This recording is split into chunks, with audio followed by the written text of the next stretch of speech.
Amazon delivers 2.5 billion products per year to its customers. That means almost 7 million of these kind of boxes going out every single day.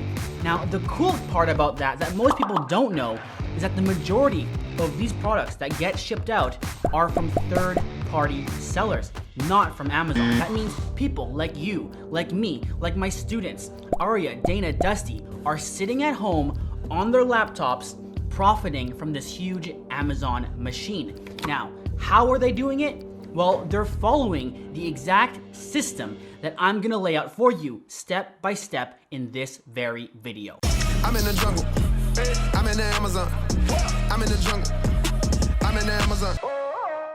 My name is JT Franco, the no bullshit Amazon seller. Now, whether you've been thinking about selling on Amazon for a while or you just found out about it, this is going to be your last stop because I'm gonna give you everything that you need. Because back in 2017, I was in probably a similar spot to you. I was just trying to find out how the heck do you make money online, on Amazon? It all seemed so complex. So I wanna give you the video that I never had because let's face it, Amazon is the king of e-commerce, period. So if you've ever thought about quitting your job, leaving your 9 to 5 to make money online, this is where you need to be. And I know because I went through that. I worked a day job, 9 to 5, where I had to walk down the street and knock on doors selling a product. I remember just slaving away day after day, trying to get that next promotion, trying to get that next raise to, better my life.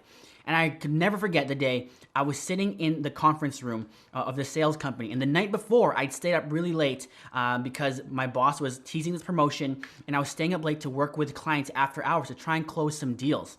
And I was sitting in that conference room after a long night and I yawned. I yawned in the conference room. My boss, JT, get the F out of here. What are you doing? Go to my office. So I'm sitting in his office and I'm just dreading, watching the clock, waiting for him to come in. I'm thinking, I hope he doesn't, lower my hours. I hope he doesn't decrease my pay. I hope he doesn't demote me. I hope this, I hope that. And then he came in and he said, hey, we're gonna have to pass you up the promotion. You're obviously not taking this job very seriously. And that moment, when he passed me up for the promotion, that very moment is when I decided I was going to stop putting my hopes into someone else, hoping for something to happen, hoping for someone to give me a better break in life. And I decided, instead of hoping, I would take control. I would be the one that puts myself in a better position because I was working so hard for this guy, just making someone else rich and giving him all the control of my life, letting him control my salary, my hours, my hopes and dreams. And I had no more of it. So I decided that I would go out and make something for myself. No matter what videos I had to watch, how much information I had to purchase, who I had to look for, and what people I had to talk to, I was gonna make it happen.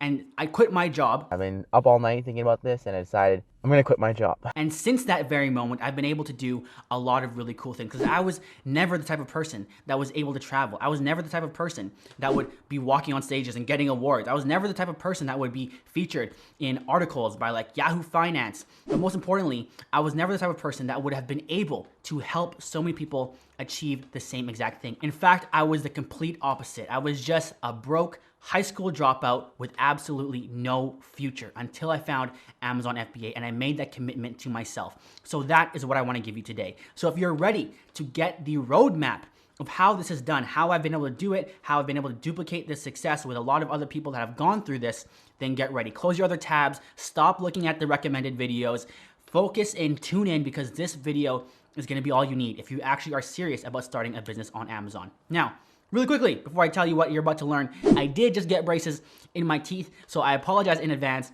if I start sounding like Donald Duck, if I start spitting some food out at you, if I start whistling on some S's that I say. I am getting used to this and, I'm a little crazy. I decided, what better way to get used to these new braces than to sit in front of this camera for an hour and try to talk with them and make a fool of myself. So let's get into this, what you're gonna learn. Amazon FBA, selling on Amazon, is broken into 5 main steps. Product research, what to look for and what makes a good product. Manufacturing, how to take your product idea and get it created under your own brand. How to contact suppliers and how many units should you order. Shipping, how do you create your shipping plan? How do you get your products shipped safely across the world from China to American soil and into the Amazon warehouses? Listing creation, how to make a product listing on Amazon that is proven to sell your product to new customers. product launch. How to get your product to page 1 so Amazon customers can actually find it, see it, and buy it. So the first step, product research. This is where the money is made. You pick a bad product, you can do everything else right, and you're screwed. You pick a good product, you can do everything else wrong, and you still might make your money back. So you need to know how to actually pick a good product to sell, and this is where all your attention is gonna be focused on if you are a brand new Amazon seller. So first, I'm gonna tell you what actually makes a good product, and then I'm gonna go into the computer and show you how to find it. A lot of people just show you how to find a good product, but you don't actually know what you're looking for. That doesn't really help, right? That's like saying, go find a bubblegum yellow smacker fish, and I show you how to do it, but you don't even know what a bubblegum yellow smacker fish looks like. So what makes a good product? Now, a lot of people will base this off of simple criteria, right? It must have whatever, 300 sales a month. It must have less than 100 reviews. It must have this, it must have that. But when you put everything into a firm box, you miss out on a lot of the opportunities, because a lot of opportunities on Amazon are nuanced, right? There's a lot of give and take and understanding where the balance is. It all comes down to balance and knowing at the core of it, you just need to understand you need high demand and low competition. Now, the balance comes is what is high demand, what is considered low competition. Because someone might launch a product, let's say for example, I might launch a product that has only 3,000 searches a month for this product. And someone might say, that's very low demand. I only launch products that have 30,000 searches a month. But if the competition is still lower with my 3,000 search, product, then I still have a healthy balance of competition to demand.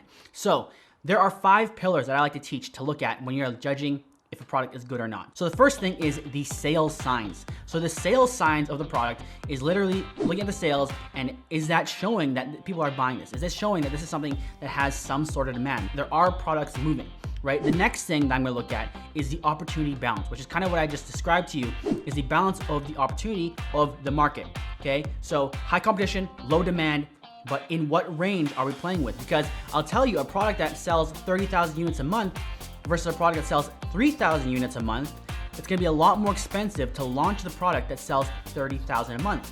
And the reason for that, I'm just realizing now that I can't really say month. I can't really say my through these braces, but we'll get through it. The product that sells 30,000 a month, you're gonna need to have more inventory, right? Because you're selling 30,000 units. Let's say it only costs you $1 to make those units. You still need $30,000 to make all those units. Whereas the one that's only selling 3,000 a month, if it's $1 each, you're selling, by the way, 3,000 a month is a lot still. But if you're selling 3,000 a month, you need at least $3,000, right? So there alone is an understanding of the nuances of high demand, high competition, and what is the actual risk between the two. And we'll get more into it later, okay? The next thing we're gonna look at is the Grand Slam screen. Now this is something where we're gonna see, can you make a difference? You don't wanna be a copycat product. Can you stand out? Where can you be different than everybody else, right? Creating a differentiation is gonna be the key to standing out and not get, being drowned by the other, like I said, 7 million a day products that are being sent out. The next is the empire potential. So once you launch this product, what are some other products that you can launch that you can create an actual empire around? Is this product something you can build off of? Can you build a portfolio of related products and create an actual brand around this product, right? And then finally, we're gonna look at profitability. So if you pass everything else, but you're not profitable, well then you need to start over, because the whole point of the game is to make money. So if you're not profitable, then what the heck are you doing? So now we're gonna get into the computer, but first I wanna let you know, finding a product is so important. And to do this, there's a lot of helpful tools that we can use to help us do this. Of course, tools are gonna cost you money, but I always say you don't need the tools, but it's just like, it's gonna make it so much easier, right? If you're a carpenter and you don't buy a hammer, what the heck are you doing? If you're a chef and you don't have knives, what the heck are you doing, right? You can karate chop your way through the salmon, but it's gonna be a lot harder to do it. So what I'm gonna be using throughout this video is something called Zonbase. Now Zonbase is an all-in-one tool, and I do have 50% discount in the description if you wanna grab it. You don't need to grab it right away, but I'm gonna be using it throughout this video. And if you do want the discount, again, the deepest discount you'll ever find for Zonbase, it's gonna be there. And this is a tool I use literally for every step of the process through Amazon FBA. So every step of the way, you're gonna see me using this tool. And so just so you know, you're not confused about what it is, it's in the description. So let's get into this now. So there are so many ways to look for products on Amazon, but the easiest I'm gonna show you is using this Zonbase tool. So they have something here called Zon Research, right? And what this tool does, literally, you have all the categories on Amazon. You can select what categories you want. Here are my fave categories. You can go ahead and pause and look at that if you want to, or whatever. Don't get too married to my categories. Don't get too married to my filters, right? But what this is gonna do is you're gonna put in your filters. So let's say between, you know, 20 bucks to 50 bucks. And the reason I go minimum 20 is because under $20, you are not having much of a profit margin. So that's the one rule that I do suggest to stick to. Keep it, you know, 17 bucks max bottom, okay? And then so from here, max 50 bucks, you can go up to 100 bucks, doesn't really matter. This is just where you're gonna play around and you're gonna have an idea of what to look for, right? So put in your price, max reviews. I do like to say 100 max reviews. Now the reason, and again, this is not a hard and fast rule, this is just starting point. You can play around with this later, okay? The reason I do have a review max though is because that is a judge of competition, right? Say you are looking for a product and you're gonna buy, say, this X-Acto blade, and you search X-Acto blade on Amazon, and there's a product with 2,000 reviews, there's a product with 300 reviews, there's a product with 1,500 reviews, and there's a product with 0 reviews. Which one are you probably gonna buy? Probably one of the ones that have way more reviews, right? Because that is a judge of competition. So if you're launching a new product into a market that has thousands of reviews, you're gonna have a harder time competing. So we like to look for markets that have lesser reviews, right? So we can get in there more easily, okay? Monthly unit sales, we're not gonna touch that. We're gonna say monthly revenue though, max 15,000, and then minimum 3,000, okay? So we're gonna go ahead and press search. And what Zonbase is gonna do is they're gonna put these filters, pull from Amazon's database, and show us all the products inside these categories within these filters that actually match this criteria from Amazon. So it pulled it up now. And now all you gotta do is literally go through here and look at products that might seem interesting, right? So heavy duty hand winch. And you can see this is the price that it's selling for, so the revenue that it's making per month. This is the star rating, right? So we can scroll through here. And that's just to show you how Zonbase works. So now what we're gonna do, actually I'm gonna go into advanced filters, and I'm gonna max the rating out at 4, okay? So maximum average rating of the product is a 4. You know, let's just go 3.5 and see what happens. So we're gonna search this. So the reason, why would I look for a product that has low review ratings? Because that might show an opportunity. If there's a product that matches our criteria, right? They're between $20 to $50. They have less than 100 reviews. They're selling $3,000 to $15,000 a month. And that's a great product, right? But now they have 3.5 star reviews. So maybe we can get in there and capitalize on other sellers that are not doing a really good job, right? So now let's just look through some of this stuff. And just to note, I'll avoid electronics, especially for new sellers. I would avoid things that go in cars or things that are custom for a specific make of a car, of course. So I just removed automotive from my search, and we're gonna search again. So we've gone through 5 pages now, and there's nothing that exciting yet. But again, guys, this is how product research is going to be, right? You're looking for a product that's gonna help you leave your job, help you leave your 9 to 5. So if it was super easy, everyone would be doing it, right? So you just have to have patience, you have to stick with it and keep on looking. So what I'm gonna show you now though is another way that I like to look for products, which is through keyword. Now, sometimes this can seem confusing to people because it doesn't make sense, especially if you're a new seller, but if you understand this is gonna be a game changer for you, okay? So looking for keywords is really how you're selling your product. You wanna think of it as you're selling the keyword that people are searching for and not the product itself. And I know that might sound confusing, but let me put it this way.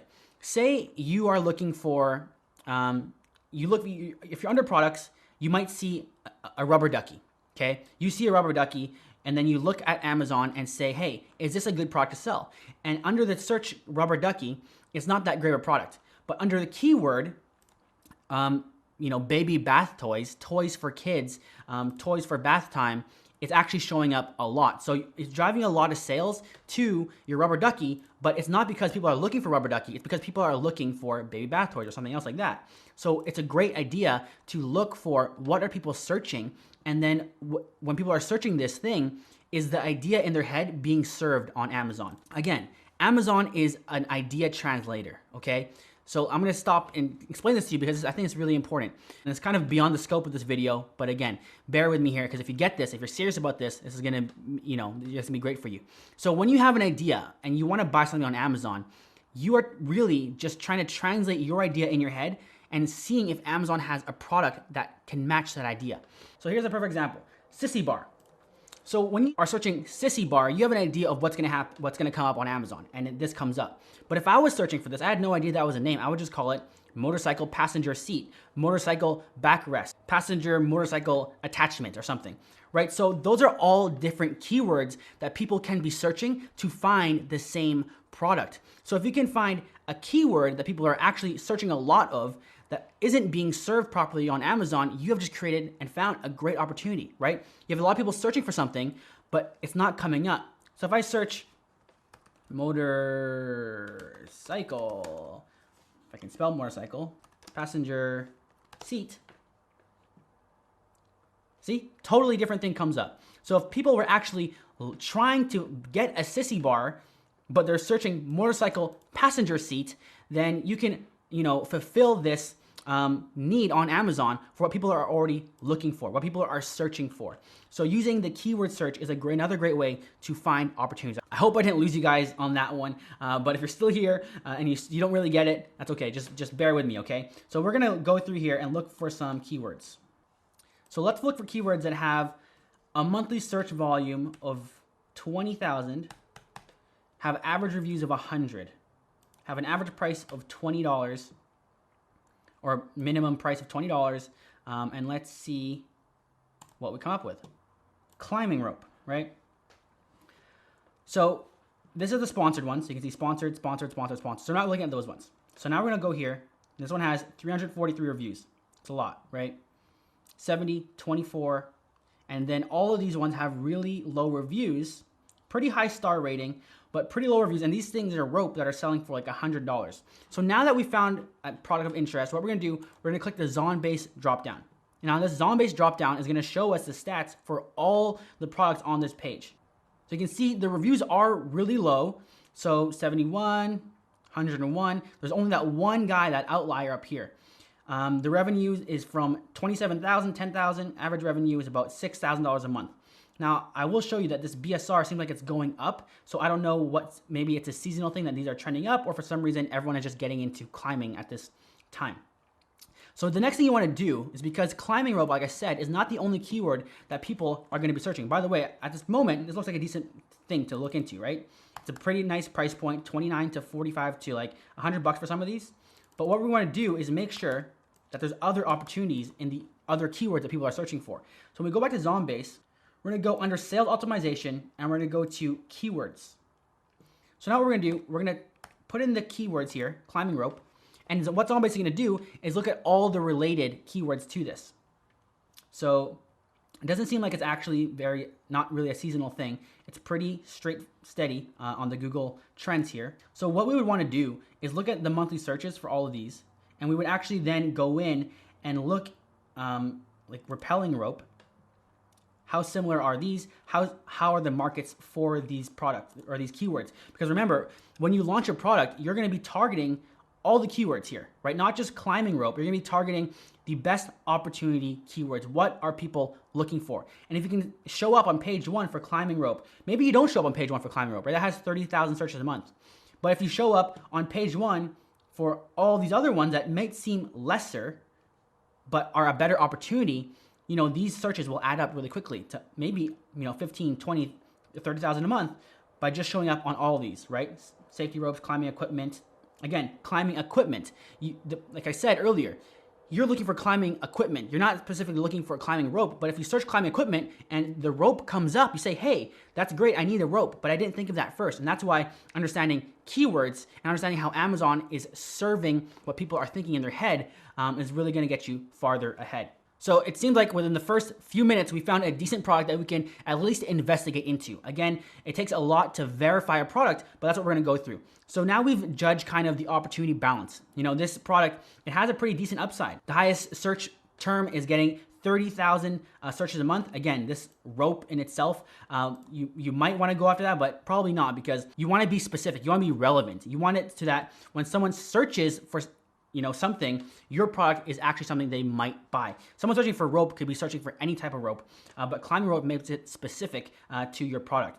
So there's up to 30,000 searches a month for this, all the way down, you know, most of these have 2,000, 3,000, 4,000. I would keep on looking into even searches that are less than, you know, 300. Repelling rope, spelt wrong, 383, right? Those are, you know, 400. These add up really quickly. So it has a decent opportunity balance, has a decent upside. It has, you know, some depth to the keywords that people are actually searching for. Because there's some products where you only have one type of search.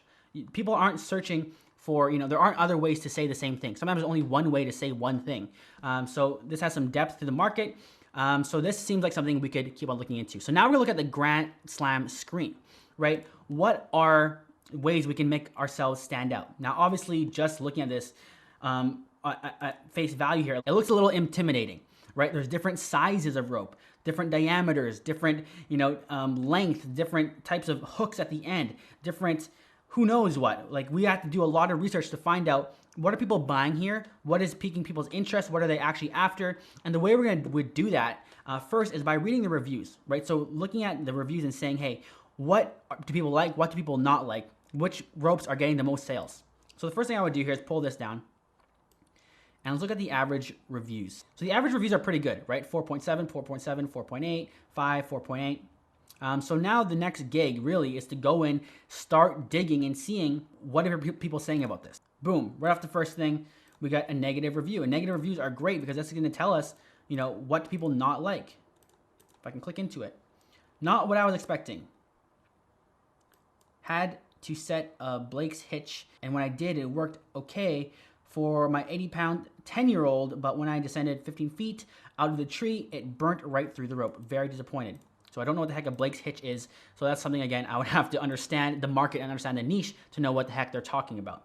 So I'll go to 1-star reviews. That's only 1 star. Let's get 3-star reviews. All right, so not too bad. Those only had really 1 bad review. And you can see here someone trying to do the Grand Slam screen, right? This guy is doing, what's this? Outdoor climbing rope, just the rope. He's doing really well. And this guy comes in with a bonus. What is this? A free ebook. Not my favorite way to bundle, but a free ebook. No other extras, but this would be considered a bundle. This would be considered a differentiation. Not maybe the best differentiation, a book, how to climb a rope. I'm assuming if you're looking for a climbing rope, you've already researched how to climb, you know how to climb. Do you really need an ebook on how to do it? Maybe not, maybe you do, maybe you don't, I don't know, but probably not the best thing, right? But that is just an example of what a differentiation would look like. Another differentiation would be just the color, right? Changing the color is different, changing the size, adding a couple more hook things or whatever else would be a way to differentiate. So what you would want to do is read through all the reviews, see what's negative, and see, hey, is that somewhere I can improve? This rope that says it was low quality, it broke when he tried to attach a Blake hitch. Maybe you can improve on that and be, you know, the one, advertise it as won't snap when you're using a Blake hitch or whatever the heck that is, right? So that is how we're going to judge the Grand Slam screen, is by looking through the product and seeing where can you be different. What is your unique identifier, right? Your unique selling point. Now, the next thing you're gonna do is gonna check the empire potential of this product, right? So to check the empire potential, what you're doing really is seeing if you launch this product, how can I make a product line off of this? Now, this is not the most critical thing, especially when you're launching your very first product. I would like and just say, go with a product that you think is gonna do really well, even if it doesn't have, you know, a lot of brand power, potential to it, because you just want to have a win under your belt. But it's still something I would consider. Now, a way to do that would just be to go in here and click into related products. What other products are doing well? What is this brand actually selling? All right, so these are the guys that are doing the best for this, climbing rope. So let's see what they're selling. So you just go to sold by, go to products, and boom, they have an entire brand built off of these ropes. So this would be an example of creating, that empire potential and saying, hey, can I launch these products? If I was to launch this one, could I launch these products? Now you would have to make sure that these products would be successful on their own as a standalone product, right? You don't want to just rely on the fact, hey, I launched a rope, now I'm gonna launch another rope. You wanna make sure that there's a reason you're launching each and every single one. So the last thing that you're gonna do is check profitability, okay? So go grab this rope, right? You can go grab the ASIN. Now the ASIN is up here. The ASIN is the unique identifier for products on Amazon. And you'll find them up here under DP/B0 something. That is the ASIN, okay? So now you can go to the Amazon calculator, click on this link, and then paste your ASIN there. And what's going to happen is it's going to bring up everything for you. So that's the package dimensions, that's the weight, and all you got to do now is put in your price. So let's say, 10-foot rope, put in your price $30 and press calculate. So now Amazon's going to take the fees. So they're going to take the selling on Amazon fee, which is 15%, and then they're going to take the fulfillment by Amazon fee, which is based on the dimensions and the unit weight of the product, okay? So the next thing you need to add is the cost of your product. So where are we here? Cost of your product, right here. And the way you're going to find that out is just go to Alibaba and get a general idea of what it's going to cost you. So we'll go 10-foot climbing rope. And let's see the size of this thing again.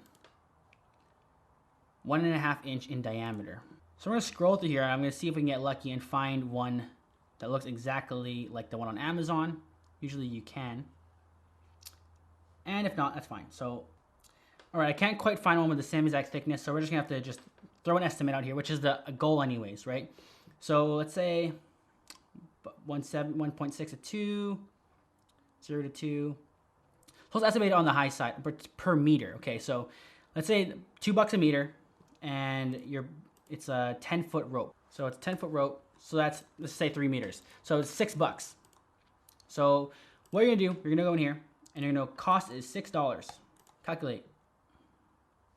And you can see the profit margin is 32%, which is not very good. And we have not even added our shipping cost yet. So we wanna look for a profit margin that's about 50% for profitability. 45 to 50% is what you're shooting for when you're looking at your profit margin. So if we actually saw this product and we figured out those were, I skimmed through this because I didn't want to dig that hard to find the exact rope. But if you go through these steps and you find out, hey, the profit margin is only 30%, I would scrap it and start again and look for a new product. Because you want to have healthy margins for your product to account for all the unexpected fees or things that come up, and just having the budget to launch your product and run ads. You're going to be paying for advertising for your product. So just to recap what we did. We went to Zonbase. We looked for keywords that, based on our filters, we found a product that has a pretty good market in terms of, very low reviews, pretty good demand. It has a lot of keyword depth, meaning there's a lot of different keywords that people are typing in to look for the same exact product. A lot of different ways to say the same thing, which is great, okay? Then we looked at the Grand Slam screen. How can you stand out? How can you be different? What is this market showing? How are people complaining? What are the bad reviews saying? And how can we improve upon that, okay? Again, I glanced over that, but that's a very important thing to look at. And then we looked at the empire potential. If you launch this product, what other products could you launch that might, build a brand around? Could you launch climbing gear? So not just ropes, right? But gear, the hooks, the shoes, everything. Can you launch maybe just a rope brand or whatever it may be? How can you actually create a brand around it? Again, not the most crucial thing for your first product, but still something to consider, okay?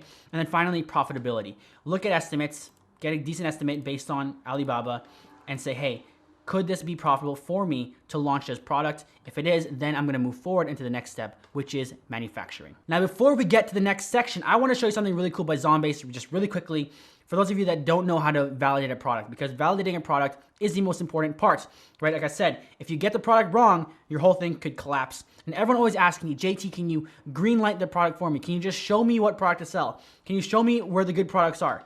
Well, Zonbase is the only software I've ever seen to do this. They have this really cool thing called Product Validator. You go to Zonbase, you go to Product Validator, and what they'll do actually is literally validate a product for you. So my suggestion is to build your big list of products, narrow it down using the 5 pillars I just taught you, and then when you have a list of like 3 products, send it to Zonbase, go here, click Get Started, send them the 3 products, and they will validate that for you. Now I wanna show you 2 things really quickly. First is that there's a promo code, okay? So it's not $300, you enter Empire50, and I'll be showing you this code a few times throughout this video, but Empire50, and you're gonna get 50% off, okay? So $150 for 3 products validated. I know it might seem expensive, but I'll tell you right now, I launched my first 3 products and I lost like up to $32,000 lost in failed products total. And I'll tell you right now, $150 to save $30,000 is a big savings, right? So next, I'm gonna show you what it actually looks like when you do this. So when you submit that, Zonbase is gonna send you this huge 7-page breakdown of whether the product is good or not, right? They're gonna give you literally the red light or the green light to say, hey, this is good, this is not good. And I'm not gonna take too much time on this, but basically they're gonna say yes, no, like they're gonna give you these comments, yes, no, yes, no, yes, no. And then at the end, they're gonna break down and elaborate why yes, why no. So you actually not only get a green light on the product, you understand why they did this. And this is not a machine software thing. This is actually a team. And I talked to the CEO, Lewis. I made sure, hey, is this a software or is this like algorithm or is this a team? He guaranteed me that this is a team of people, of experts that are actually looking at the products. They're gonna tell you what they think, whether it's good, whether it's bad, why it's bad, right? The whole breakdown here of why you should do it or you shouldn't do it. So that's gonna save you a whole lot of headache and a whole lot of heartbreak to know for sure, certain fact, that a product is going to sell or it's not going to sell. So the product validator is a great option by Zonbase. And now let's get on to the next section. All right, so look guys, the manufacturing process is pretty straightforward. You need to go take your product idea, what you found, what your differentiation is, what you want to create, and now look for a supplier on Alibaba. This is where we're sourcing from China. Now you can source from other places. There is like, you know, Alibaba India, Vietnam, and other places like Thomasnet that you can source from in the US. But we're gonna focus primarily on China because they have the biggest infrastructure, they have the most suppliers, they have the most people to connect you with that can actually create a product for you. And it's also almost every situation gonna be cheaper to go from China. So that's what we're gonna do, okay? So now the supplier situation, all you're gonna do, search 10-foot climbing rope or climbing rope, whatever it is. Now, what you need to understand is that what Alibaba really is, at the core of it, is not a sales marketplace the same way Amazon is, even though it looks like it is. What Alibaba really is think of it like a supplier phone book. It's like the yellow pages for suppliers. So instead of just looking for products, what you're really looking for are suppliers. Because even if your product isn't listed on Alibaba, there are suppliers that can get it created, okay? And this is something that you're gonna face, especially if you're selling unique products or something with a unique, you know, differentiation. You're gonna have a hard time finding suppliers to sell that you know, or have posted or listed the exact same thing. For the most part, that's a good thing because that means you're onto something, you're onto a good differentiation. So we're looking for ropes. And what I'm gonna go now is instead of searching by product, I'm gonna search by suppliers. And what I'm actually gonna do is I would just click favorite to all of these guys. So favorite, and I got a 302 error, favorite. Great, so I'm getting errors right here. But what I would do is I'd favorite all of these suppliers, right? I'd go page, favorite, favorite, favorite, favorite. Am I like zoomed out? It's like really small. There we go, I am zoomed out. So favorite, favorite, favorite, favorite, favorite. And oh look, looks like exactly the rope that we're looking for. Perfect, look at that, that's a winner.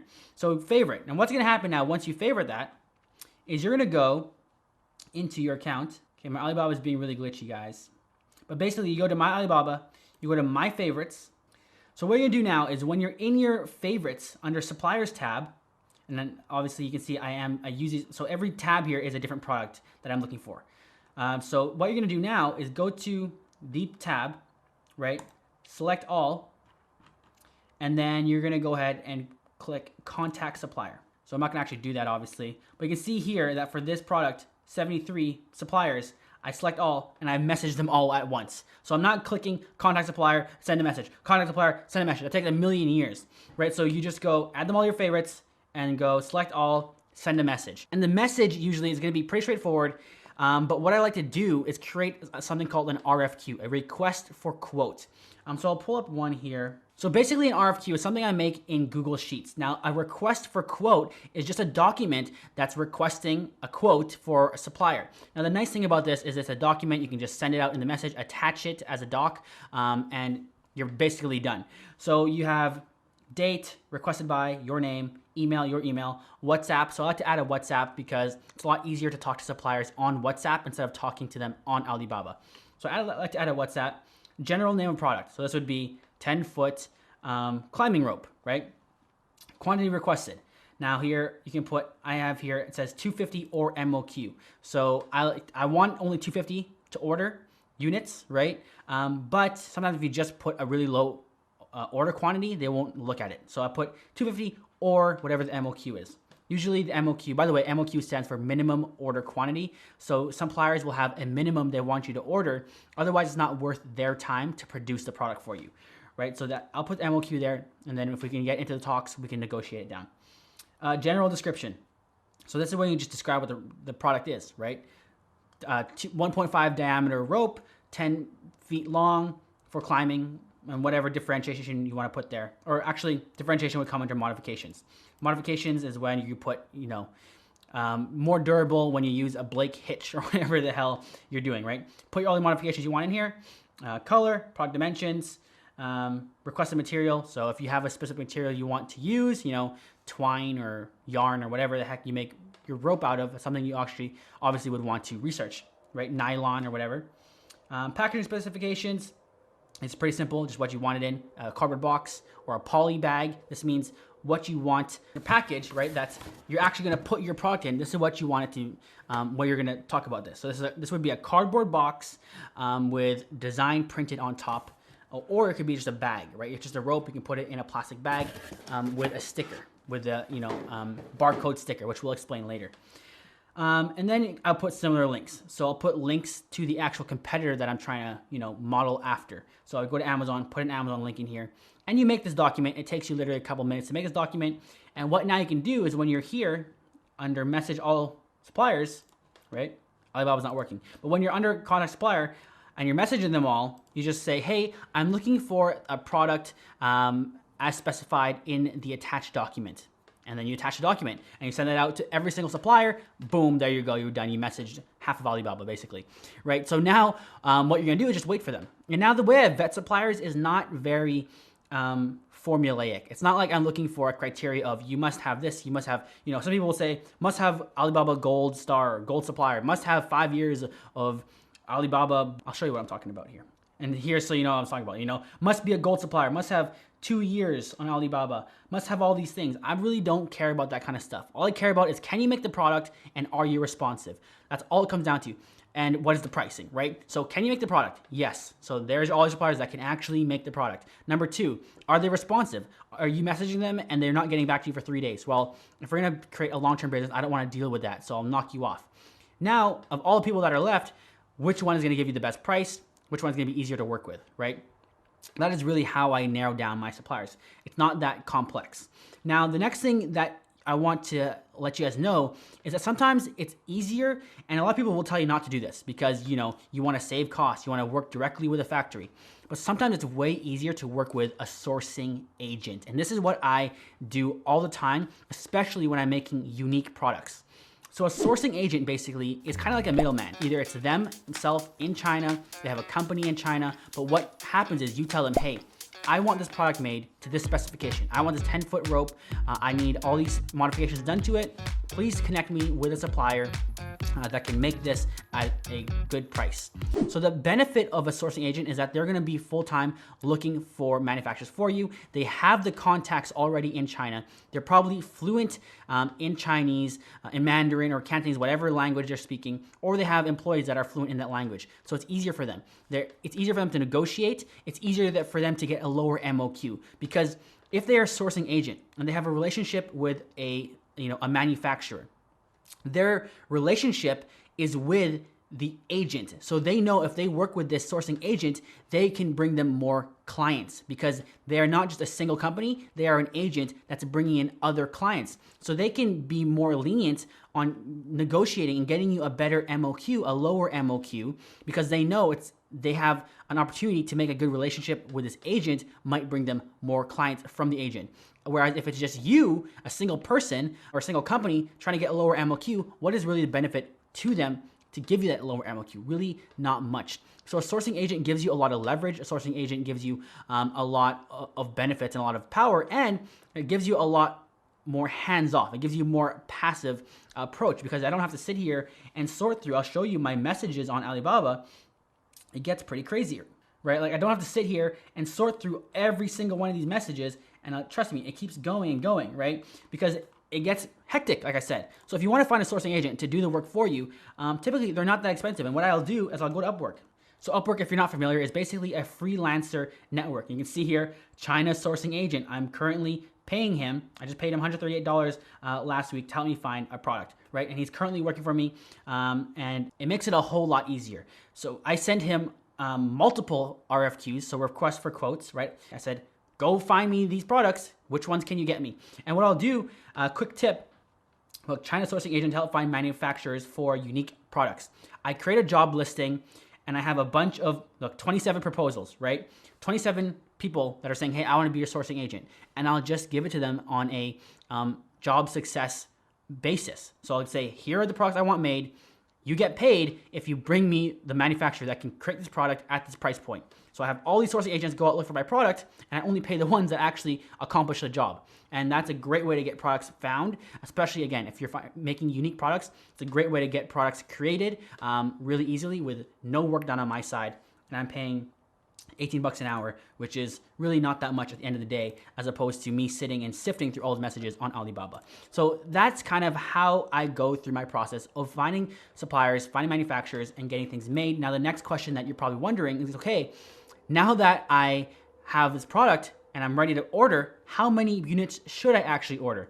Now, that is called inventory forecasting, and that's something you're gonna continually need to do, and this is how you get that done. So we are on Amazon here for climbing rope, okay? What we're gonna do again, we're gonna pull that Zonbase dropdown, the one I showed you earlier.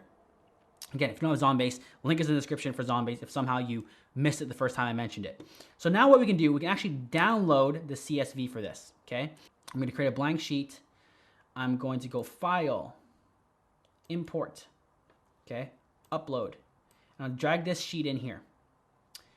And then import data. So now we have the entire Zonbase dropdown, the front page that we were looking at of this climbing rope, and it's in a Google Sheet, right? So now what we're gonna do, we're gonna take the monthly sales. We're gonna filter this, add a filter. So highest to lowest. Now, what I should have done, but I didn't do, is I should have first eliminated the ones that were not the exact same product. So we're gonna make sure we go through here and look at this, make sure these are all the same product that we're actually competing against, which it seems like they are, which is good news, okay? But if they weren't, I would click this button and I would eliminate them from the list. So that when we go into the Google Sheet, the Excel sheet, we don't have a bunch of random products, they're all related products, right? So you just, again, click this thing and they would be removed from the list. But they're all seem similar. So what we're gonna do, we're going to go ahead and take the average here. So we highlighted them all, right? So now we have the average. So the average is 175, okay? 175. And this is sales per month. So let's say we're gonna assume we're gonna do average. So we assume we're gonna sell 170 units per month of this product. So what does that mean?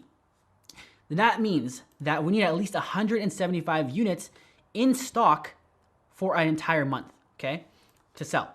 So now the next thing we should know is the lead time. So the lead time is something you're gonna discuss and find out with your manufacturer. That means how long is it gonna take from the moment I place an order to the moment it has arrived in Amazon. So let's say your lead time is 20 days. So the next thing you need to break down is, with 175 sales a month, how much is that per day? So you go that divided by 30, right? So you're selling about 5.8 units. So let's just say you're selling 6 units a day. So now that you know you're selling 6 units a day, you need to find out, okay, what is your daily units times your lead time? So 6 units, I don't know the math on that. 120. Yes, I believe that is 120. Yes, I am not very good at math. So you need 120 units in inventory to order your next shipment, okay? So let me break this down again if that was a little confusing. You know it takes you 20 days to get your product from China to Amazon. If you're selling 6 units a day, that means in 20 days, you will sell 120 units. So you need at least 120 units on hand before you order, or when you order your next shipment, right? Because if you have less than 120 units, so you have 100 units, in 20 days, you'll run out of stock because you're selling 6 a day and you don't want to run out of stock. So you want to account for at least, 120 as your lead time. So 120 in stock means I need to order now. So now that you know that, you can account for how many months on hand you want to have. So I like to say I have at least 2 to 3 months on hand, depending on what you can afford. So you want 175 sales a month. So you want 2 months on hand. So you're gonna say that's 350, right? Please tell me that math is right. Yes, 350, that's 2 months of sales. And now you can add your lead time amount, which is 120, right? So that would be 470. 470, right? So that means 470 units means you're selling 6 units a day. You sell for 2 months, and then when you have 120 units left, you reorder your next amount because you have a 20-day lead time. So that is how you're gonna know, okay, I wanna sell, have this many months on hand, I wanna have 2 months of sales, and until I order my next inventory, because again, once you order your next inventory, you're going to need to pay for that, right? So you wanna use this as well for your budget calculation.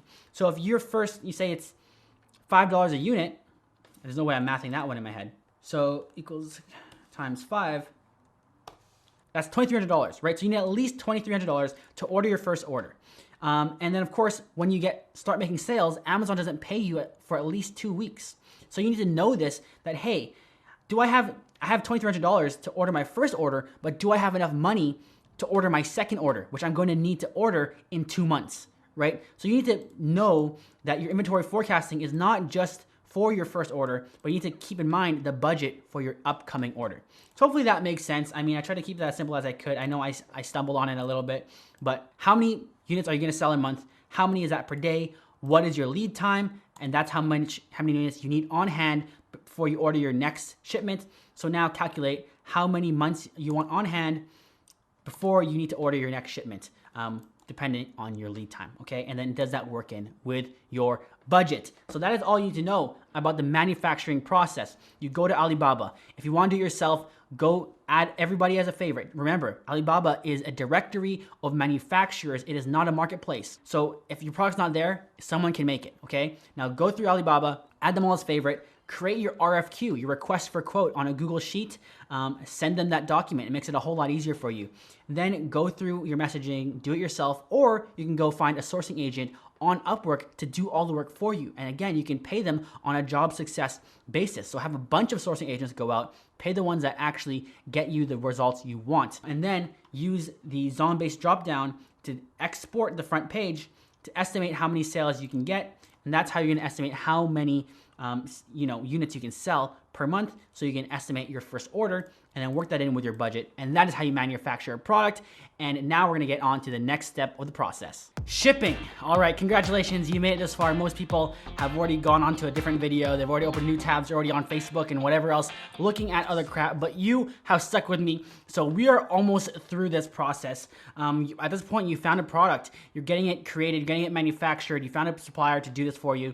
And now it's time to actually create your shipping plan and actually get this shipped in from China, Alibaba, all the way to an Amazon warehouse in the United States. So the first thing you need to do is actually create a listing. So I know the next step is gonna be creating a listing, but we gotta do this first so we can get something that's called an FN SKU. Now here is an Amazon product, and you'll see here, this barcode, that right there is called an FN SKU. Now, to create an FN SKU, you need to first buy a UPC code. So a UPC code is just a regular barcode, then you enter it into Amazon, and then Amazon creates a unique Amazon FN SKU for you. So you need that to send that to your supplier in China so they can put that FN SKU on your product before they send it out. So to get that, we need to first create our listing. So now we're gonna go into Amazon here. So we signed into our Amazon account, and there's a product here. I can't show this to you right now, but in the future, I will show you this product. This is a case study that I'm actually doing. So anyways, you're in here. What we did is we went to inventory, manage inventory, and then we ended up on this page, okay? So now from here, what you wanna do is create a new listing. All right, so what you're gonna do, you're gonna go to click add a product, and you're not gonna actually use this. You're gonna click this here. I'm adding a product not sold on Amazon, okay? So this is where you're gonna create a brand new listing for your product.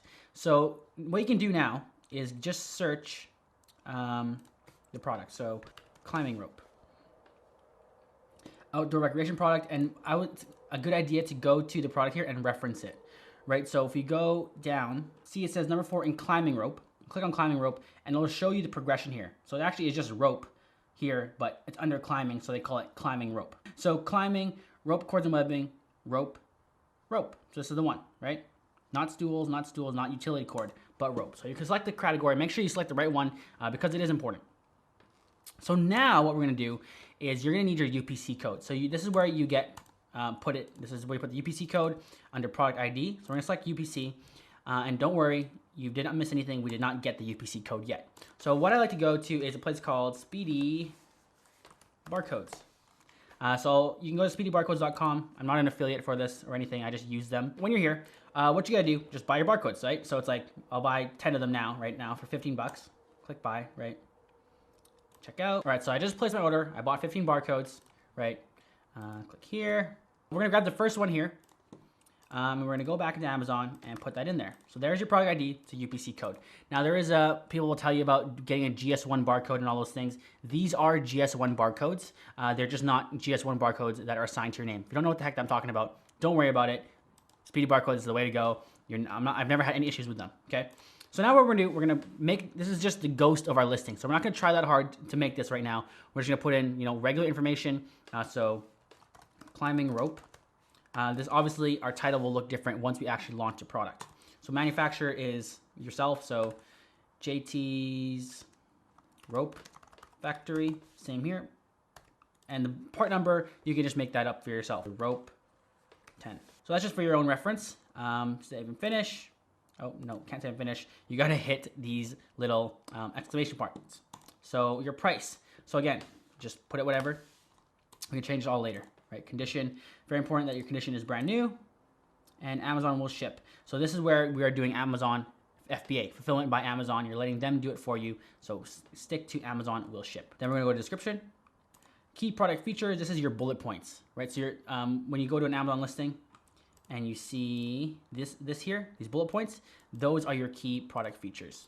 So again, you don't really have to do anything, but we'll put something great for climbing, okay? Just so we can save and finish. So once we save and finish the listing, oh, great, yeah, that's right. So this is a new thing that's happening.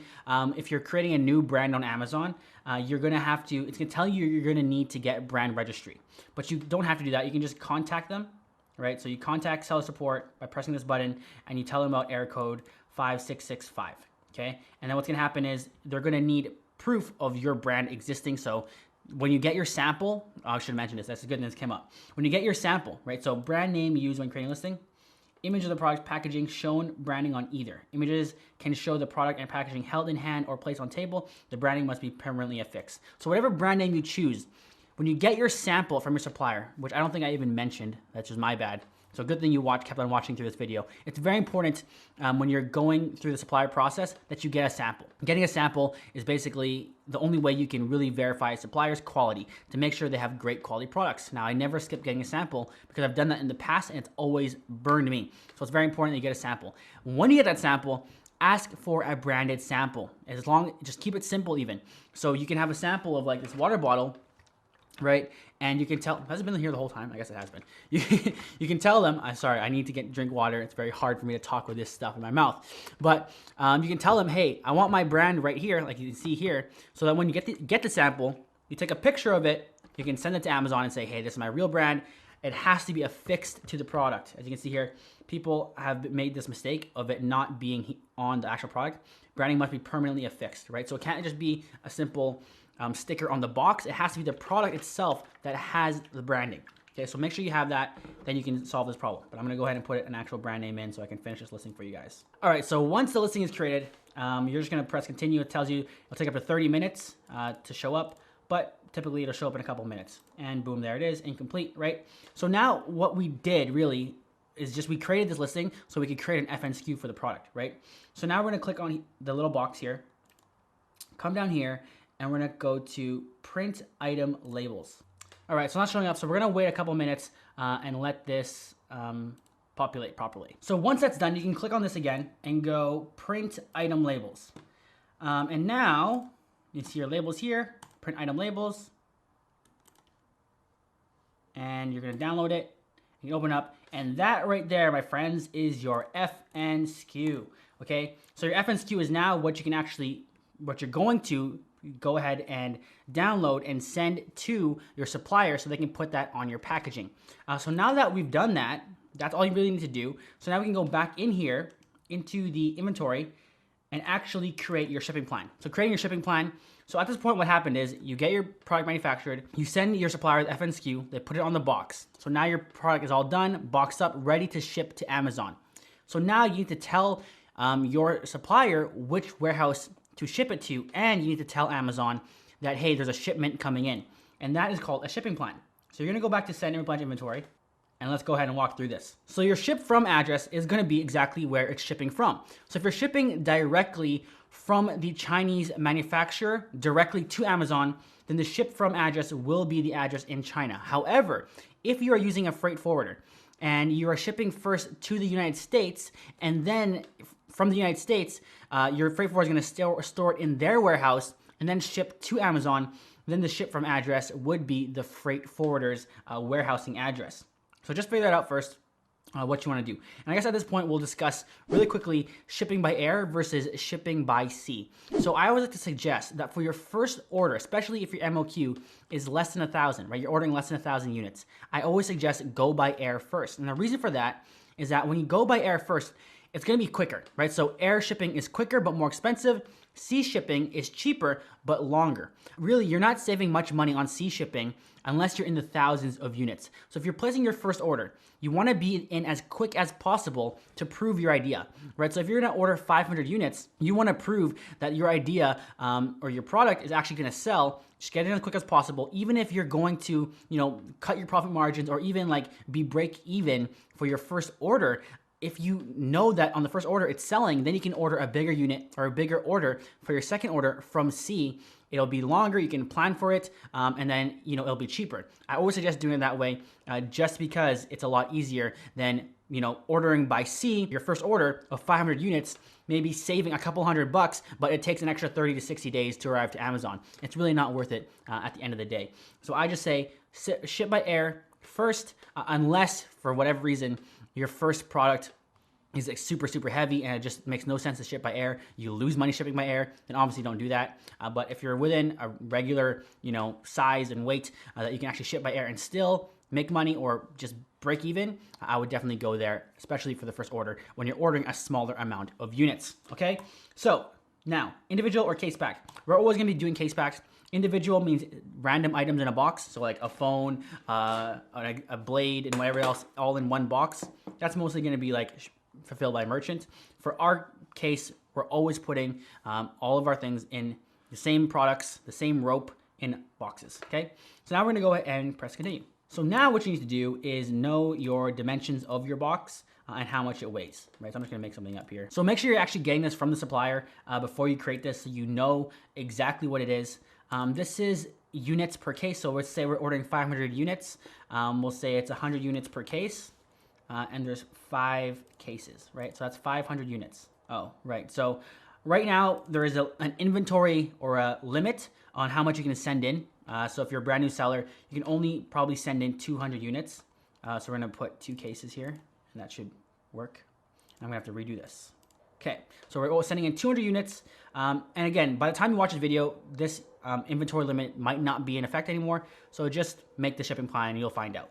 And if you are, by the way, I'm gonna touch on this briefly because that did come up. If you are hitting a limit on your inventory that you can send in, so you can only send in 200 units, right?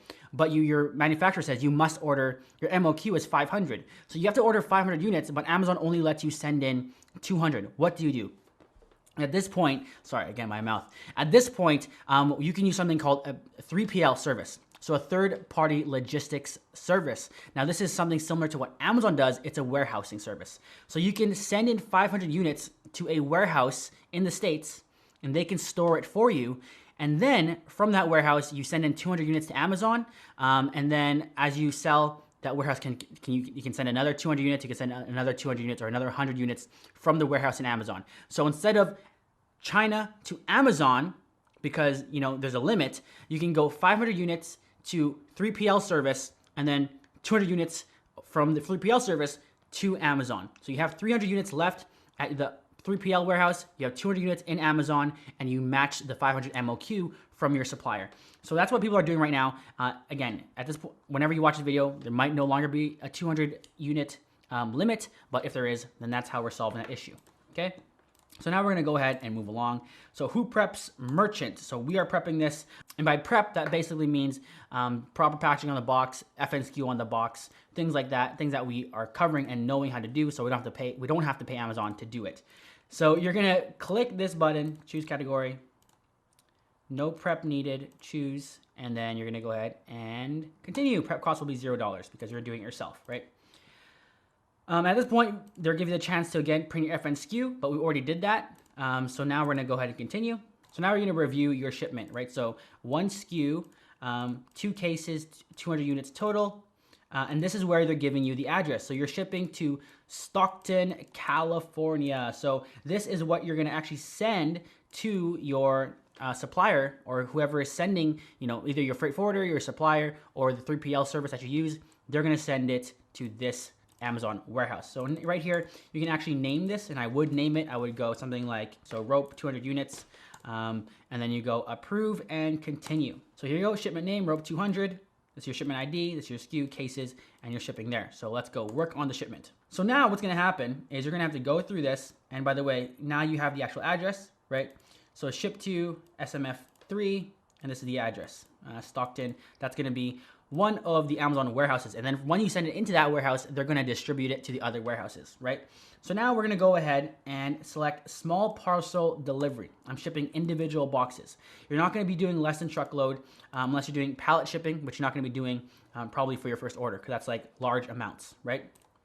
If you are shipping from the United States, so if your ship from was a United States address because you used a freight forwarder or because you used a 3PL third-party logistics service, then you would be able to use Amazon's preferred partner carrier system, which is a lot cheaper. But because we're shipping directly from China, we can't do that. So you're gonna choose you're gonna pick one of these dependent on what you discussed with your supplier or what you've discussed with your freight forwarder. So discuss this with your supplier, what they're gonna use, and then select the appropriate thing here. So I'll just leave that like that. So now, everything in one box, right? Shipment packaging, everything's gonna be in one box. Oh no, sorry. That is not correct. There is multiple boxes because we said there's gonna be 100 units in each box, right? So number of boxes, 2 units per configuration, 100. Box weight, I gotta make something up here. It's 10 pounds. Box dimensions. Sure. Okay, obviously that's not accurate. You're gonna wanna make sure you get that accurate when you're actually doing this. Confirm. Shipping labels. So now you have a shipping label, and what I'm gonna show you here, so I'll just say plain paper, sure. You're gonna ship it on this date. So now, and by the way, you wanna make sure this is accurate, so don't put in a date that's not accurate to the date you're actually gonna ship it, okay? So make sure you discuss this with your supplier, or whoever's shipping, your freight forwarder, once this is before you do this. But now you can go ahead and press print box labels, right? And what's gonna happen is you're gonna get I'll just do it. So now you have these labels, and this label here is gonna go on the actual box. So you need to now send this to your supplier, or you send this to your freight forwarder so they can put this on the boxes. Something like this, right? So they're gonna put something like this. These are what's gonna go onto the box. And these shipping labels are exact so that Amazon can sort them at their warehouse. So you have to make sure you get the right one for the right product, okay? So you're gonna send this to them, you're gonna have your shipment name here, and you're gonna have to send this to your supplier. So at this point, you print the box labels and you're done. So you're gonna click complete shipment, but I'm actually not gonna complete the shipment because obviously it's not a real shipment, so I'm gonna hold it and delete this. So that's all there is to it, guys. So once you've done that, you've created your FNSKU, you send it to the supplier. And once you've done that, you're basically done. So you bought your UPC code, and that UPC code turned into an FNSKU. You send that FNSKU to your supplier, and they put that on your box. Now they put all your products, your units, inside bigger boxes, obviously way bigger than this. They put 100 of these in a box. You created your shipment plan, and now you gave them the address that they need to ship to, and then you're gonna print the shipping label, which they're gonna put on the 2 boxes with your units. Then they're gonna send those units directly to Amazon, or you're gonna send it to through your freight forwarder to the freight forwarder's warehouse, or if you have an inventory limit that you need to work around, you can send it to a 3PL. Or lastly, if you live in the States, you can send it to your own house, right? So if you have a 500 unit limit, or sorry, a 200 unit limit, but you need to order 500 units, you can, and you live, you have space in your garage, you can send 500 units to your house, and then from your house, send them to Amazon. I can't personally do that because I live in Canada and I sell on Amazon.com, so I have to send it to an Amazon warehouse. So it'll be way more expensive anyways to send it to my own house. But if you have, the benefit of living in the United States and having a lot of space for 500 units or 5 boxes of 100 units, whatever it may be, then you can send it to your own house.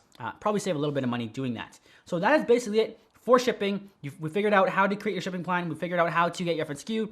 We figured out Air versus Sea, what you should do for your first order, and how to actually get it all done and send it to your supplier. So now you're ready for the next step. All right, congratulations. So now you have a product that's being shipped to Amazon. You're basically an Amazon seller. Now all you need to do is start to sell this product. This is the butter on top. That's a weird expression. Butter on top of what? Butter on top of your pancakes. That makes sense. You're buttering your syrup because you did the hard work. You put in the research to make sure this is a product that's actually going to sell. Now you just need to make sure you do the work to be able to actually sell it. So what we're gonna do is create a listing. So the first step to creating a listing is knowing your keywords, because using your keywords in your listing is what's gonna give you ranking on Amazon, right? So when you search for, where is it, climbing rope, I'm sure this guy has climbing rope in his title, right? Climbing rope, there you go. And it's probably within his bullet point somewhere and within his description. So you need to know what are your main keywords that are giving you the most searches, so you can try and rank for those keywords when you're creating a listing. So we're gonna use our handy dandy trusty Zon-based tool again, and we're gonna go back to this tool here, which was a keyword tool. Let's run this search one more time. So the keyword tool here, and again, I didn't go through it in real time what I would actually do because I don't have 7 hours to make this video. But what you would really do when you're doing this is create or go through literally every single one of these keywords, click on all of them, and see if these products show up. Because if they do, you know that these are relevant keywords for your product. Now, I would actually go ahead and click Advanced Filter. And that's what Zon-based, they let you filter this stuff. So you can go minimum searches, right? As you come down here, the searches drop. I'll go minimum searches like 250. Okay, so search that. I'll just let them say all of the entries per page, 200. So let's see how many entries we have. Well, let's actually sort it as well. Okay, so we sorted it now by monthly searches. And you can see here, we have quite a lot of words to look at and go through, right? So now what I would do, again, like I said, is make a list, go through all of these ones that have a lot of search, some of them that have less competition, right? Let's just see, survival rope, probably not the thing. Fire escape, probably not the thing. You want to be looking at small rope, nope. Gym ropes strength. Military rope, right? So you want to be looking at all of these keywords that people are searching for to find your product. So once you've done that, and I'll just give an example here because I don't have time to do this, I'm going to go ahead and export this sheet. If I can find the button right here, export. And again, you're going to have a sheet, and we're going to go back to Google Sheets here. We're going to create a blank one. All right, so we've imported the data. So now what you want to do is find like your top 10 phrase keywords. So by phrases, what I mean is words that are actually a phrase. So tree climbing gear. That's not just one word. Those are 3 words, right? That's a phrase. Climbing rope. It's a 2-word phrase. Climbing, I'm not even gonna pretend I can say that word. Whatever the heck that is. Climbing harness, right? So these are obviously not relevant. So you want to find your top 3 to 10 relevant keywords or phrase keywords, okay? And then what I would do, I would make a list here on the side. So you put your 10 phrases here. And then for the rest of these that aren't keywords or that aren't phrases, imagining again that these are all relevant. Okay, so you take all these and you're gonna go to the Seller App Duplicate Keyword Remover. So just Google that, Seller App Duplicate Keywords, and click on the first link, remove duplicate keywords. So now what you're gonna do, you're gonna paste all of these keywords in here, okay? And now, 1 word phrase per line, remove duplicates, and there you go. So that should be done, right? So they took all these phrases, all these words, and they now condense them into just the main ones that show up. You can also remove common words like of the or whatever, and we can see the word frequency count. So climbing shows up 43 times in here, right? Tree shows up 5 times. Duty shows up 3 times. Rope shows up 8 times. So this is how we're gonna take this now. And again, I wanna make sure you understand, we would only do that process once we've actually done this list for real. You find the most relevant ones, then you take your best phrases, remove your best 3 to 10 phrases, and then take the rest of the words and then put them into the duplicate remover, and then you can actually, I'll get rid of this frequency count. You can just copy this text and then put it here, okay? So now you got all this text, it's all been reduced. And what you can do is you go to Zonbase and you're ready to start building your listing. So now we're gonna go to listing optimization, Listify. And in Listify, this is your chance to post your keywords. Boom, yay, you did it. You posted all your keywords. Go ahead and press apply. So what Zonbase is doing now is they're gonna have this list here that you posted, and once you use a word, boom, it's gonna cross it off the word. And I believe if you do it again, it shows here, B1, bullet 1, T equals title. So it's showing you exactly how many times you've used that word. So you don't wanna if you've already used the word, you don't want to be duplicating it too much inside the listing. Once you've used it once, you've used it. But what's key to remember is to include also your phrases, right? So not just rope, climbing. You could go rope and climbing, and you have both words, rope and climbing, but you don't have the right phrase because you're selling a climbing rope. So inverting this gives you the phrase climbing rope, and it gives you climbing and rope individually. So you wanna make sure you're including your phrases and you're including as many words as you possibly can from your keyword list that you've built out. So that's really all you gotta do, okay? So now we're gonna go ahead and create this title or create this listing, and we can actually go ahead and compare it to the actual guy that we're trying to look at. So we can actually go ahead and grab this URL as well, and we can post it in here and retrieve the keywords that he's using. So these are the biggest keywords for this guy's listing, and then it puts his title and his bullet points here for you to actually, compare with as you're building your listing. So that's what you need to know in terms of the keywords and the ranking. Now let's actually get into the psychology of writing, a listing and what makes it sell. Because you can have as many of the best keywords and their best ranking as possible as you can. You can put every single keyword in your listing, but if you don't put them together nicely, in other words, if you don't make the words entice people to buy the product, it doesn't really matter. So you want to make sure you are putting it in a way that makes people want to buy the product. So let's look at this really quickly. 6 types of length. Length varies from rope, which allows users to adjust exercise intensity by altering rope length and diameter. High quality material. Our jump climbing rope is made using natural jute rope. This material provides a good feeling. So this is a perfect example. Let me just pull up a random one to see what someone else is doing so we can compare it. There you go. So here's a perfect example of a great listing or a terrible listing versus a great listing. So here what this person is doing is just material hemp, right? Diameter 1.5 inch. Plant fiber is bit rough, which is more suitable for fitness. Produced in our own factory. So they're giving you the features, but what they're not giving you is the benefits. And that's what a lot of people do, is they give you the features instead of the benefits. And when you're writing and you're trying to sell something, you have to go into the mind of the customer, which means they're always asking, what is in it for me? Why does it matter to me? If you want to put it into a way of thinking about features and benefits, a feature is this phone has a dual quad-core Snapdragon processor. To the average person, including me, I don't know what that means. I don't know why that matters to me. That's just a feature of the phone. The benefit would be, with the new processor in this phone, you can watch videos, stream videos way faster, and multitask, send emails and whatever, text at the same time because of the new processor. Well, great, now I know what's in it for me. I don't care what a dual quad core, whatever Dragon processor is, but what I do care is what I gain from that, okay? So a lot of times when you're creating a product, you get caught up into the features, because when you're developing the product, all you're talking about with the supplier is the features, right? You're like, I need a 1.5 diameter rope. I need a this length rope. I need jute fiber. So you're telling the supplier all these features you need, but when you're creating your listing, you need to go into customer mode, meaning what is in it for them. So they didn't just tell you that they have this length of rope like this guy did. He said diameter 1.5 inch. This guy goes, this is the diameters, and the reason that's good because it allows you to adjust your exercise intensity by altering the length, right? This guy goes, plant fiber material, a bit rough. They tell the material as well, but they don't just say natural jute rope. They say this material provides a good feel with easy grip along with strength to support up to 500 pounds when mounted correctly, right?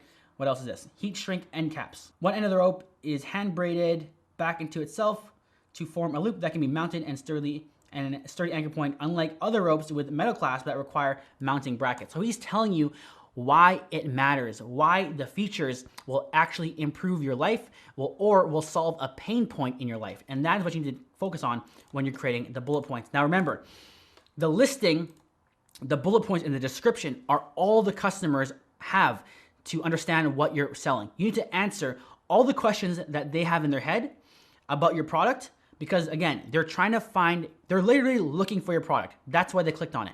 Now they have a couple questions in their head about, is this really what I'm looking for? You need to answer those questions in the bullet points or in the description, okay? Because here, if you're on desktop, you're probably not gonna read the description. Like for most part, when I buy a product on Amazon, I'm not going to the description. I'm reading maybe 1 or 2 bullet points, seeing, hey, is this what I have? Okay, good. I'm gonna click on the reviews, and then I'm gonna look at the images, okay? The images are very important as well. But if you're on mobile, the first thing that shows up is actually the description. So the description, if you scroll down here, product description. So he has a very nice product description because he has brand registry, which means he gets to do this fancy description. This guy probably doesn't. So we can go into his description, which he didn't really fill out. The factory sells direct, high quality. So they didn't do the description, right? So they're missing out on that big thing because on mobile, the description comes up first. On desktop, the bullet points come up first. So you need to make sure both are great, both have your keywords, but also are explaining the key features and benefits of the product, okay? So that is the main gist of the copy of the listing. And really quickly, actually, I wanted to give you guys this option as well, just like I've done throughout this video. There is a great option by Zonbase called listing optimization. Now, listing optimization basically means you send Zonbase your ASIN, right? Your product. Next, we gotta talk about photos, and they will basically optimize it head to toe. So they will do the keyword research for you. They will do the title, the bullet points, the backend keywords. They'll look at your image strategy. They'll do everything for you. And again, like I've showed you, I'm not gonna show you again, but you just put the code Empire50, you get 50% off of any of these if you want to, fast track and have Zonbase build your listing for you in a way that's proven from their expertise to sell. Next, we gotta talk about photos. Again, the pictures are so important because that's all the customer has to see when they are deciding if their product is what they're actually looking for. So videos are great, but for the most part, you can only do that with brand registry. And to get brand registry, you need to have a trademark. So if you're beginning, I'm assuming you don't have that. But what you need to know for your pictures is 3 things. Number 1, your first picture must be on a white background. As you can see here, it is a white background of the image. Now on top of that, something you must know is that it's very important to fill the width of the image. You want the image to take up as much real estate as possible. I bet you can see some product here. Like, look at this.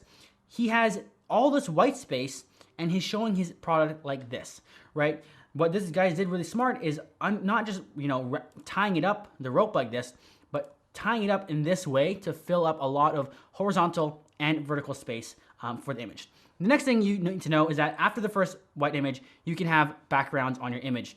So I like to have infographics. So infographics are not like these. Okay, they don't have any. Infographics are like images. Let's see if I can find one actually. Here, these are infographics.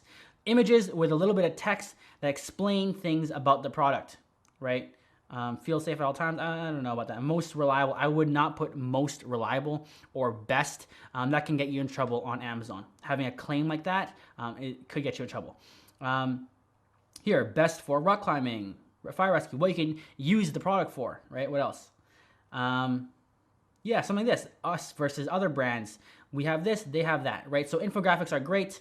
They went a little hardcore on the infographics. What I also like is lifestyle photos. So white background, pick up as much space as possible. Infographics, edited images that have text, right? Make sure they look really clean like this and not ugly, okay? And number 2 is lifestyle images. So lifestyle images, where's our main guy? Did I click away from him already?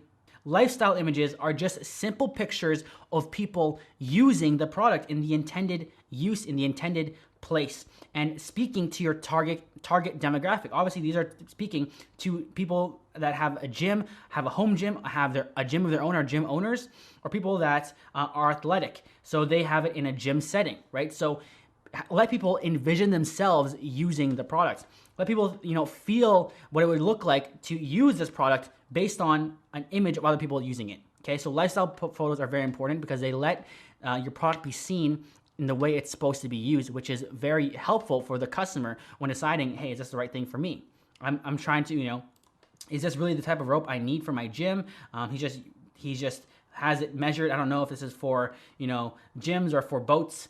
But then you see this picture, oh yeah, this is for climbing, for sure. There people are climbing it. That makes it easier for the customer, makes it easier for you to make a sale. So those are the main things that I want you to know about images. Now the next thing you're probably wondering is, well, how the heck do I take these images? Where do I hire these athletes to climb my rope, right? How do I create these infographics? I don't know anything about Photoshop. Like I can't do this on Microsoft Paint, right?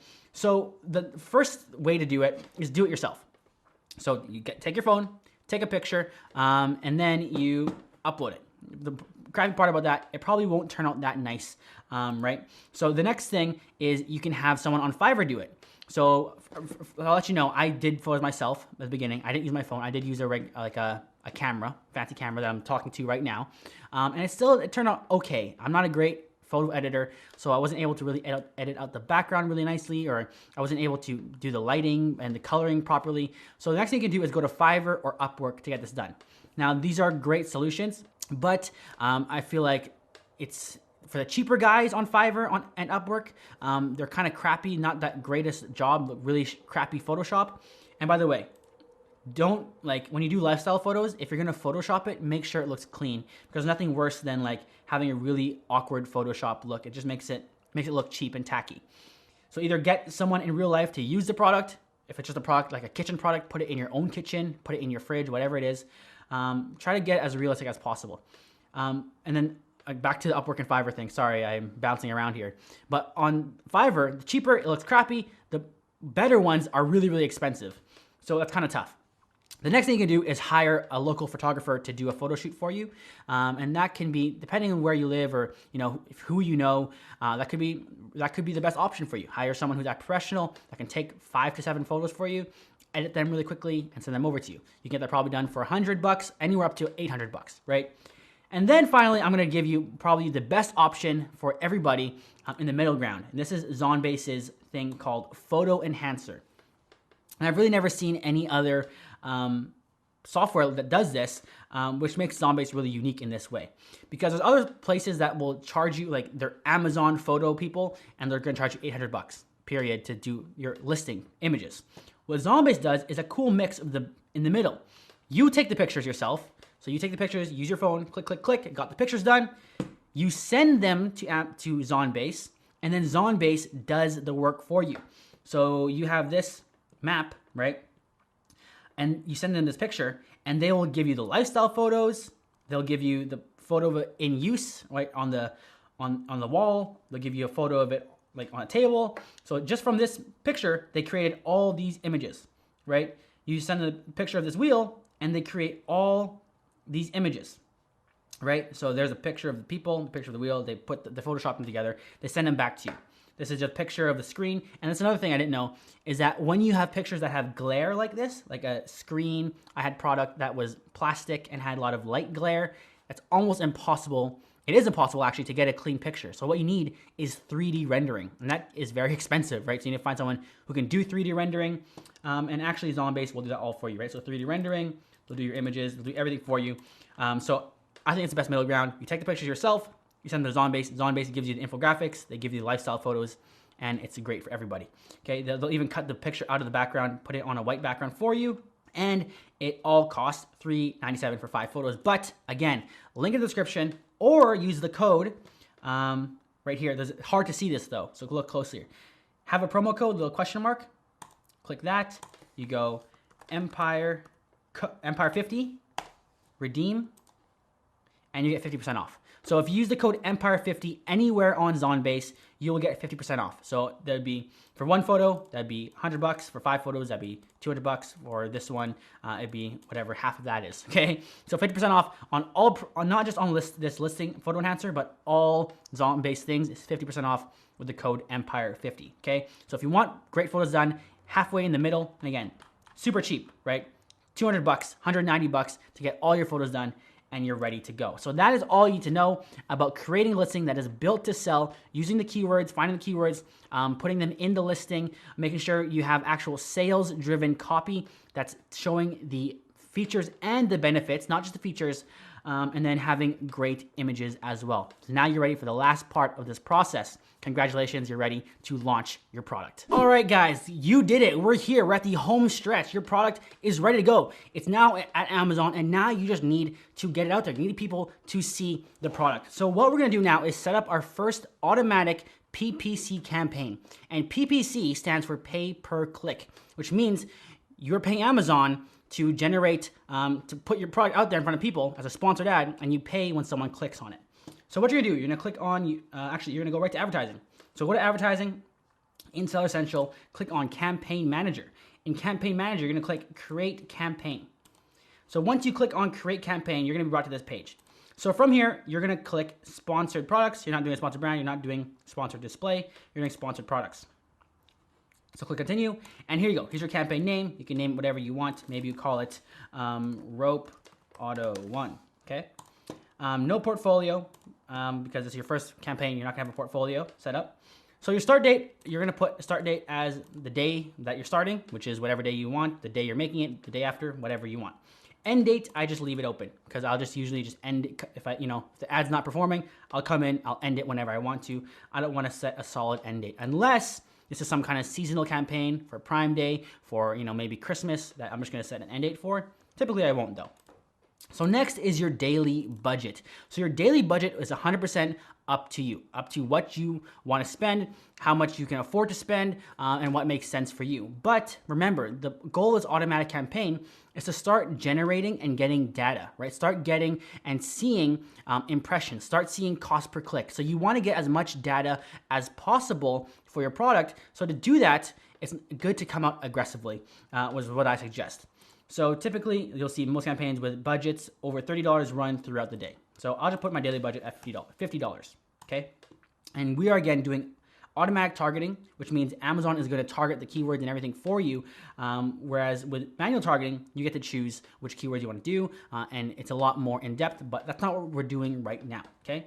We're just setting up our first auto campaign. So next, we're going to the campaign bidding strategy. So there's dynamic bids down only, dynamic bids up and down, and there's fixed bids. So dynamic bids basically means that Amazon will adjust your bid based on if they think it's more likely to convert a sale.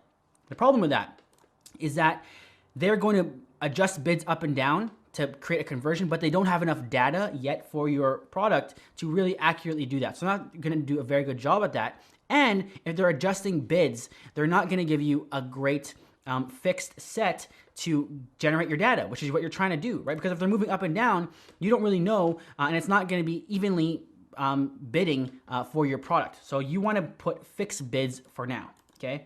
And again, you're going to have this drop down, but we're not going to worry about this right now. Don't get scared or confused about that. So now what we're going to do, ad group name.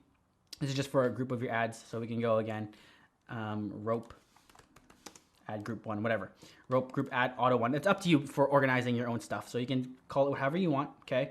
So now you're gonna click the product. It's right, this one is ineligible because it's actually not in stock. There's no product because we just created it a couple minutes ago, like an hour ago. So we're not gonna actually click it, but what you're gonna do after you click that product is now you're gonna set your bid.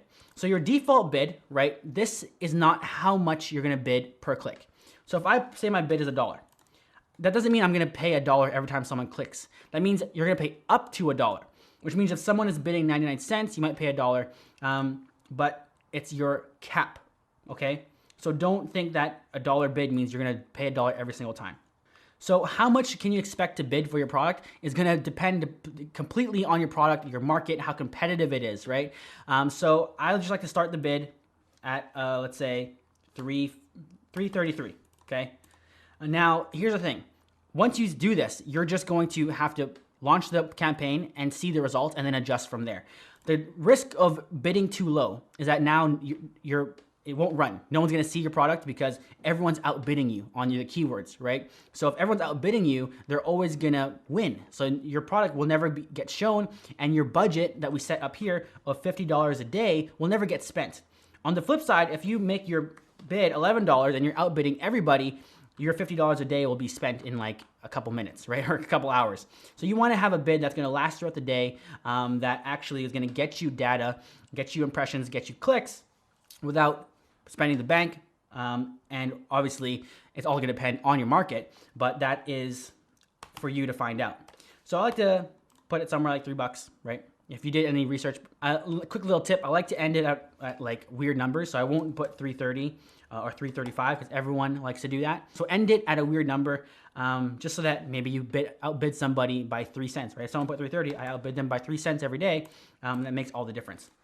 We're not gonna worry about negative keyword targeting. We're not gonna worry about negative product targeting. These things are basically saying, don't show up for these things. But we're not worrying about that right for now. What we're gonna do is just launch a campaign. That's really all there was to setting up an automatic PPC campaign.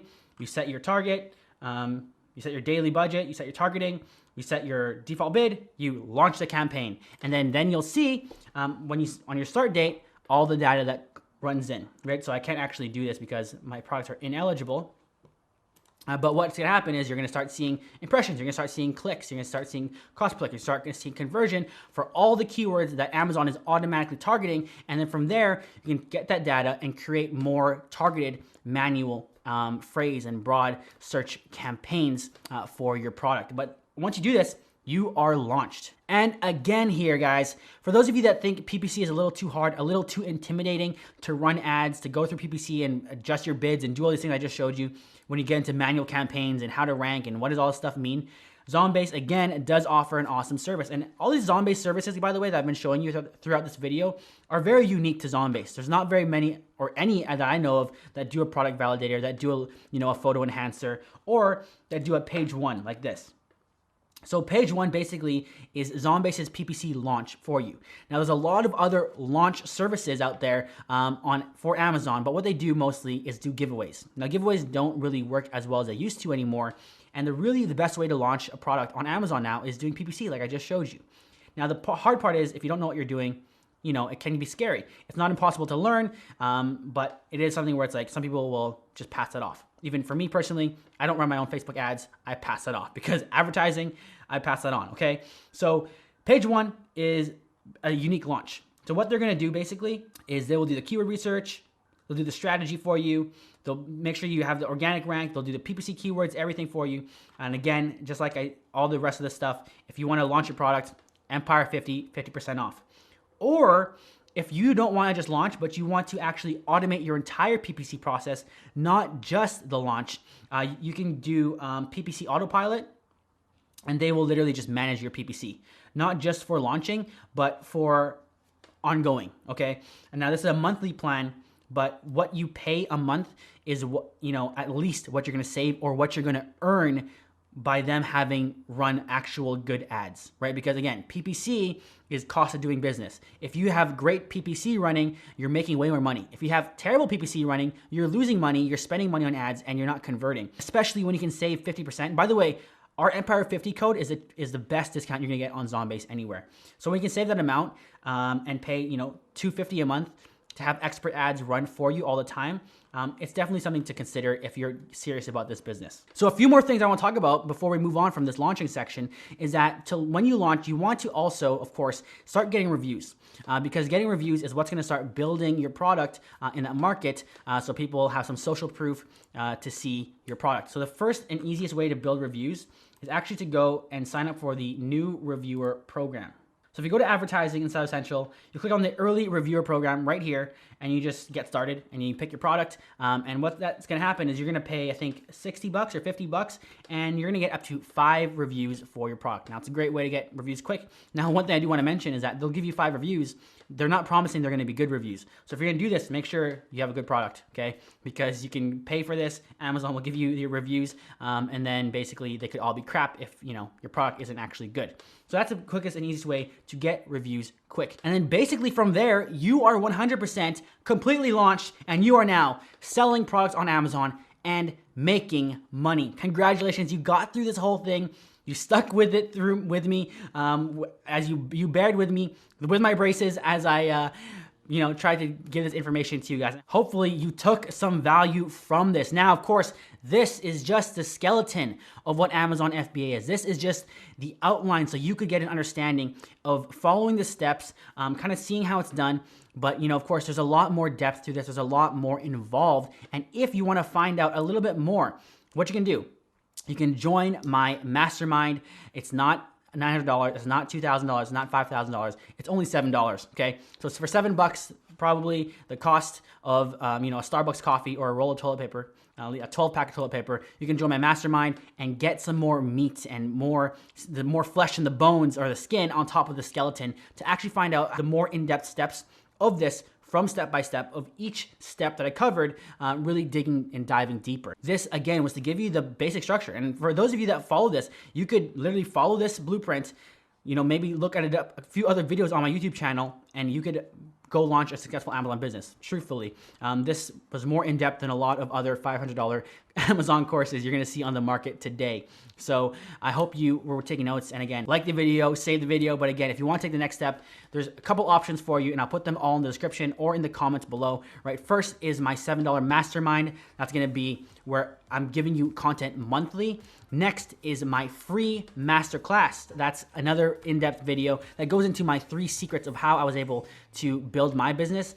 And third is my free book, brand new book actually, called 1K Day Ecom Secrets. So if you're more of a book person, definitely grab the book while you can, while it's free. If you're more of a video person, then go watch my free masterclass. Or if you're more of a fast track person, someone that wants to get started right away and actually start moving at a fast pace, go join my mastermind where I drop monthly brand new content. I go live in there sometimes, and I have a lot more in-depth detail about how this whole process works. And there you go. Now, if you have any questions, because you made it to this part of the video, you watched the whole thing, I want to reward you with this because you're the only people that are going to see this.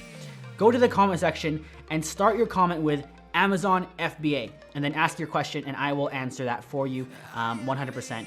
Any question you have, I'll answer that for you. Just make sure you start the question with Amazon FBA. And that's it, guys. I'm JT Franco, the No Bullshit Amazon seller, and I'll see you in the next one.